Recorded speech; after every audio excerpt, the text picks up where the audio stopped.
No, after a few minutes is dumating na nga po yung pinayout natin na 2.08 USDT, okay?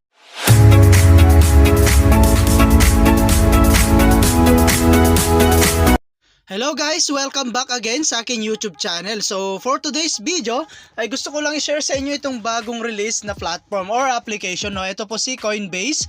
So dito guys, ang gagawin mo lang is magre-register, no. So lagay mo lamang po yung email, password, confirm password, and after that guys, maglalagay na rin po kayo ng inyo pong payment password. So 6 digit yan guys, and after that, click mo na po itong register, okay? So dito guys, no, pagkalagin nga po natin ay meron tayo kagad makikitang announcement dito, no. So ayan guys, yung kanila pong agency cooperation, okay? So basahin nyo na lang siya guys, no. Ayan, X muna natin. And dito nga pala guys ay isang investment platform, no, na kung saan ay kailangan po natin mag-take ng risk before po tayo kumita, okay? So dito guys, ito po yung pinaka homepage po ng ating application, no. So may makikita tayo dito, ayan, BTC, ETH, and BNB. Meron din tayong quantitative trading dito guys. So meron din tayong turntable. And heto nga po guys yung kanila pong task, okay? So ayan guys, and then dito guys ay meron tayong VIP 1. So minimum deposit or minimum invest dito is $10 up to $99 po yung VIP 1, okay? So meron yan 20.8% guys daily income yan, okay? So yan guys, meron tayong VIP 2, $100 up to $499 is 21.8% naman siya, okay? So patas ng patas yan guys, no?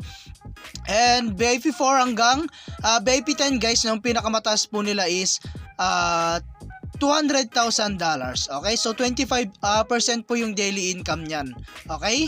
So ayan guys, so kung gusto mong mag-try guys, no, kailangan po muna mag-recharge. Okay? Click mo lang tong recharge.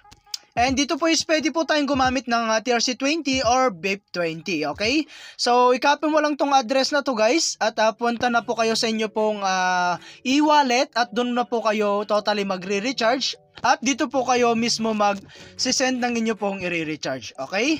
So minimum deposit dito guys is 10 USDT or $10, okay? So ganun lang guys, at lagi ko nga lang sinasabi, ano, sa pag-invest is always your and for second only, invest what you can afford to lose, okay? So ayun guys, at meron nga po pala tayong VIP 1 dito, no? So click lang natin tong quantitative trading guys. Eto guys, basahin nyo na lang po siya, no? Ayan, nandito po lahat ng nilalaman yan, okay? So meron din tayong turntable. So para po magkaroon kayo guys, mag-invite lamang po kayo ng inyo pong friends para po magkaroon po kayo ng pang lucky spin dito, okay? So ito guys yung mga pwede natin makuha, no? So, okay, so ayun guys, and then back lang natin. And then punta naman tayo guys sa kanila pong quantify. Ayan, and then guys, click mo lamang po itong click to start quantification. Okay, so ayan guys, nakapag-quantify na nga po tayo, no? Ayan, and as you can see guys, nakaroon na po tayo kaagad ng 2.08 USDT. Okay? So araw-araw yan guys, makakapag-quantify po tayo, no? So ngayon ay titingnan natin kung paying nga po ba, no, itong application na ito. So click lang natin tong home.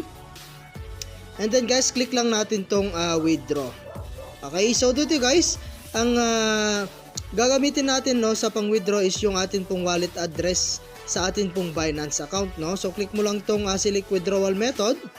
Ayan, at mag-add wallet lang po tayo. So ayan guys, at i-add lang natin yung atin pong wallet address dito. Okay, so TRC20 guys yung pwede pong gamitin dito, okay? And then guys, lagay lang natin yung atin pong transaction password. Ayan, and then guys, click lang natin tong submit, no. Ayun, so success na siya guys. Ayan, so ayun guys, no, nakapag-bind na nga po ng atin pong withdrawal method. So balik tayo sa home guys, and then click lang natin tong withdraw. So ayun guys, select natin dito is ito pong atin pong wallet address, and then lagay natin dito 2.08. Ayan, and then click lang natin dito sa my payment password. So lagay lang natin guys yung password natin dito. And after that guys, click lang natin tong confirm withdrawal. So application withdrawal successful na siya guys, at antayin na lang po natin na dumating sa atin pong Binance account. Okay? So ayun guys, no, another way para kumita guys is yung pag-invite. So click mo lang tong team, and meron nga po pala tayong 3 level commission dito, no. So sa team 1 is 11%, Team B is 3% and Team C is 1%. Okay? So kung gusto mo na mag-invite, click mo lang tong home and then click mo lang tong copy, no? So share mo lang to guys sa inyong mga social media account like Facebook, YouTube, WhatsApp, and Telegram. Okay? So ayan guys, no? And then meron tayong event dito. So basahin nyo na lang siya guys, no? So like for example guys, kapag nakapag-invite po kayo ng at least isa na nag-invest ng at least 1,000 USDT, meron po tayong marireceive na 110 USDT. Okay? So ganun po kalaki yung pwede natin kitain once na nakapag-invite po kayo. So ayan guys, grabe, no? After a few minutes is dumating na nga po yung pinayout natin na 2.08 USDT. Okay? So ayun guys, at ang masasabi ko sa application na to is napaka-legit at paying po siya. Okay? So ayun guys, at hanggang dito na lang muna yung ating video, no? And kita-kits po tayo sa mga susunod na video na ilalabas ko, and I hope na meron po kayo natutunan, and thank you for watching guys. Ingat po kayo and God bless you.